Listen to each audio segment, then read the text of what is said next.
عبده ورسوله يا أيها الذين آمنوا اتقوا الله وقولوا قولا سديدا يصلح لكم أعمالكم ويغفر لكم ذنوبكم ومن يطع الله ورسوله فقد فاز فوزا عظيما. أما بعد، سلامي خوای گەورەتان لێبێ میوانانی ماڵی خوا. السلام عليكم ورحمة الله وبركاته. ومێدەوارم مانگی تازە و ساڵی تازە ڕۆژی عەرەفە من ڕۆژی کە دەی عاشوورا خوای گەورە ڕۆژی هەموو لایەکمان قبوڵ بکە ئینشاء الله تعالى. ئیمانداران، ئەم مانگە ئەگەر باسی بکەین مانگی کە عاشوورایە و محەڕەمە، یەکەم مانگە لە مانگە عەرەبیەکان فەضائیل و یان ئەحداثی زۆری تایە، دەرسی زۆری تایە بۆ ئینسانی مسلمان، ئینسانی بڕوادار. ئینسانێک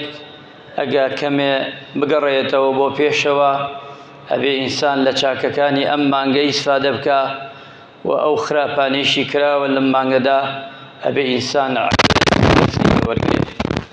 خوای پەروەردگار 12 مانگی داناوە.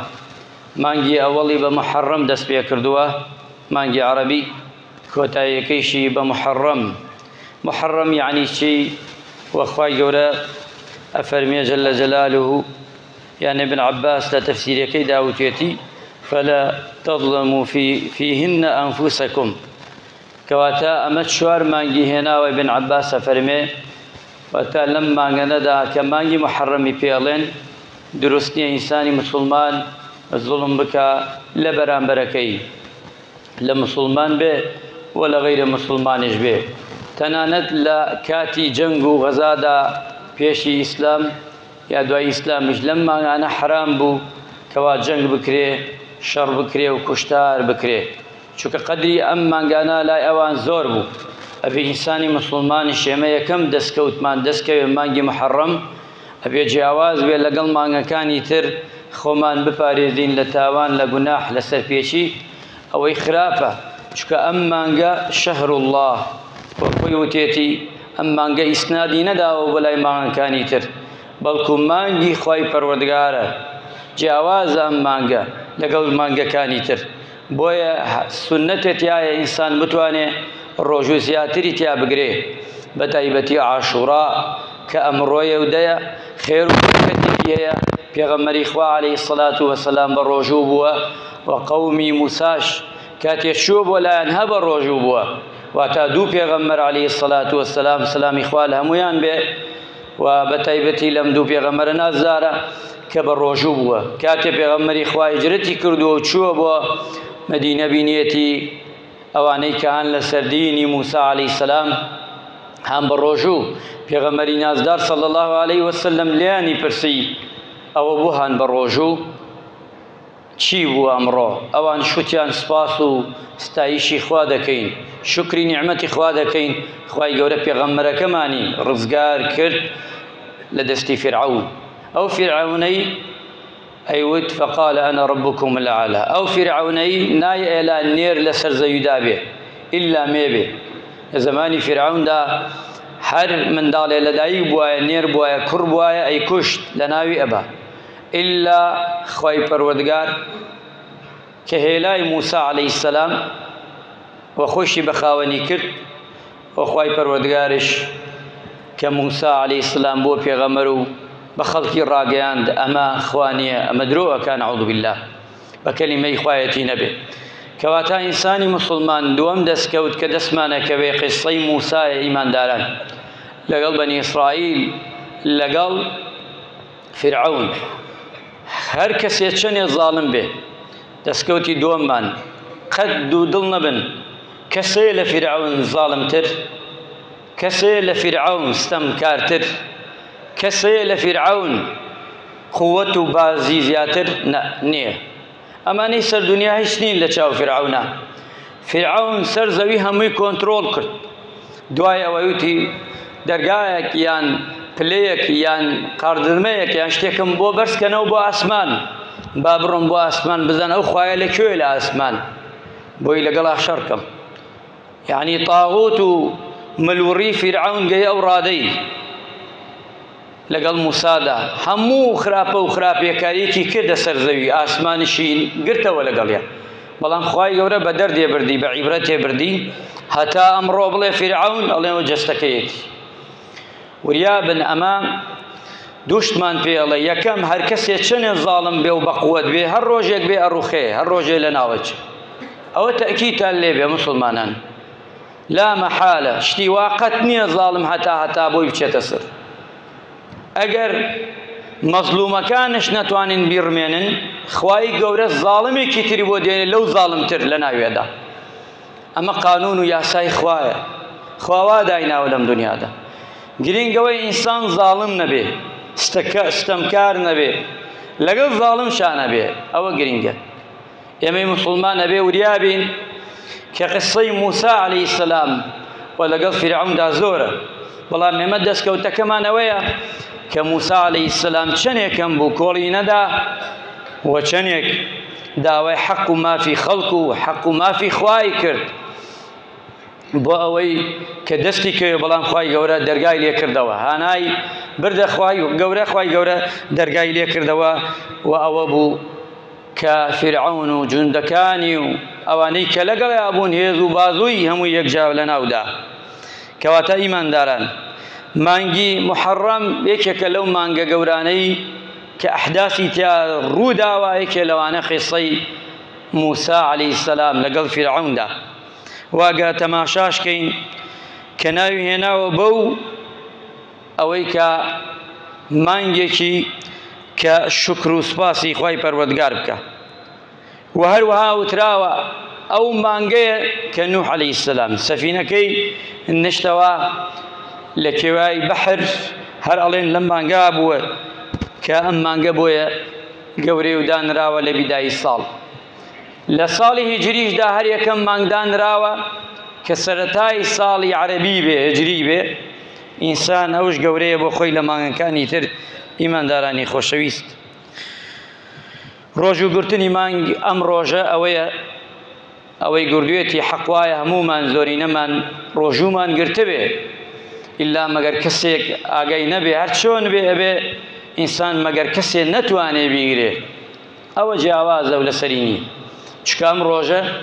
پێغەمبەر عەلەیهی سەڵات وەسەلام ڕۆژی دە بە تایبەتی ڕۆژوو گرتووە کاتێک چووە مەدینە وتیان ڕۆژوومان گرتووە لەبەر ئەو پێغەمبەرەکەمان نەجات بۆ سوپاس پێغەمبەری نازدار فەرمووی عەلەیهی سەڵات وەسەلام ئێمە ئەحەقترین ئێمە پێشترین لە ئێوە بە ڕۆژوو بین چونکە موسا برای منە پێغەمبەری خوا فەرمووی عەلەیهی سەڵات وەسەلام ئەوە بۆ ئەمری کرد بە ڕۆژوو بن ئەو ساڵە عاشورا دەی عاشورا ئەگەمامەوە بۆ ساڵێکی تر بۆی مخالەفەی ئەوان بکەین ڕۆژێکی پێشی ئەگرین نۆیەم ئەو بوو پێغەمبەری خوا صلی الله علیه وسلم وفاتی کرد خۆی سونەت وایە ڕۆژێکی لەگەڵا بگری یان پێش یان پاش بەڵام ئەگەر هەر نەتوانی واتە ئەسڵەوەی سێ ڕۆژ بگری ڕۆژێ پێشی ڕۆژێ خۆی عاشورا دەی یانزە نۆ و دە و یانزە ئەگەر هەر نەتوانی نۆ و دە بگرە دووەم مەرحەلە ئەگە هەر نەتوانی دروستە هەر یەک ڕۆژ بگری خەر و پادەشەکەت بۆی لەدەست نەچێ و ئەوەمانش پێڵە ئیماندارانی خۆشەویست ئەم مانگە پیرۆزە ئەوەمان پێ ئەڵێ کە قیسەی ئیمامی حوسەین بەڕاستی مەئساتە قسەی ئیمامی حوسەین سەیدا شەباب ئەهل الجەنە بداخەوە لە تاریخی ڕەشی بگەڕێینەوە ئەو تاریخە ڕەشە ئەبینی کۆمەڵی خەڵک دەستیان بچێتە نەوەی پێغەمبەری خوا عەلەیهی سەڵات وەسەلام خۆشەویست بلبلەی چاوی پێغەمبەری خوا صلی الله علیه وسلم ئیمامی حوسەین و لەگەڵ حەسەندا هەردووگیان کە پێغەمبەری خوا لە وەسفیانە فەرمێ ڕەیحانەتان پێغەمبەری خوا بۆنی پێوە کردن لە کات نوێژە هاتنەبان پشتی ئەزیەتیان ئەدا چەنێ قەت قبوڵی ناکرد لە یەک کەس لە یەک سەحابە لیان بخوڕێ داینێنە ئەم جاهستاوە ئیمامی حوسەین ئەوە بوو پێغەمبەری خوا خۆی ناوینا و خۆی عەقیقەی بۆ کرد بەڵام بەداخەوە خەڵکانی دڕندە دەستیان چووە نەوەی پێغەمبەری خوا صلی الله علیه وسلم خۆی و کوڕە شیرینەکانی وخێزان و ئال و بەیتی پێغەمبەری خوا صلی الله عليه وسلم شەرت نییە ئەوەی ئەمڕۆ هاواری بۆ دەکا لەوەی هەر ئەوە بێ ڕۆژێکی وا بۆی دانابێ و لە ناوی دابێ ئیمانداران بۆی بگەڕێنەوە بۆ تاریخ ئەوە لەکێکی ڕەشە بە تاریخی ئیسلامیەوە بەڕاستی وەلەکێکی ڕەشە بە تاریخی عێراقەوە وەلەکێکی ڕەشە بە ئەلی کوفەوە چکە ئەلی کوفە وعدیان پێدا وەرە بۆیرە بەیعەتت پێ دەدەین ئەتکەینە خەلیفە ئەتکەینە گەورەی خۆمان بەداخەوە کە وعدیان پێدا هاتە ئەوێ هەموویان محاصرەیان کرد لە دوایەوە وعدێکی درۆیانە بە بەرچاوی هەموویانەوەیان بینینەوەی پێغەمبەر عەلەیهی سەڵات وەسەلام چۆن شەهیدە کرد شەهیدێک خەینا لایق بێ بە کوشتن بەداخەوە کە بە 11 کەسەوە بە ئەسپەوە چوونە سەر جەستەی مبارەکی ئیمامی حوسەین لەو کوفەی ئێستادا لە سەحرایەک دەوریان دابوو هەموویان نایانتوانی بچن بۆ سەر ئاوەکە چون هەموویان بە تیری لێیانەدا چەندی عەدەدێکی کەم 72 کەس بەرامبەر هەزاران جەیش دەوریان گرتبوو ئەوە بوو بە دەوری هاتونە ڕۆیشت ئیمامی حوسەین لە دوایەوە کە هەموو جەستەی مبارەکیان تێکدا شێوانیان ئەمجا سەری مبارەکیانش لێ کردەوە لە باچی دڕندە نەمانە یعنی بەڕاستی ئەبێت تۆ لەنەوەی پێغەمبەر دەستە بچێت ئەمانە ئەبێت لە قیامەتە چۆن ڕاوەستن بەرامبەر پێغەمبەری خوا عەلەیهی سەڵات وەسەلام جوابی دەنەوە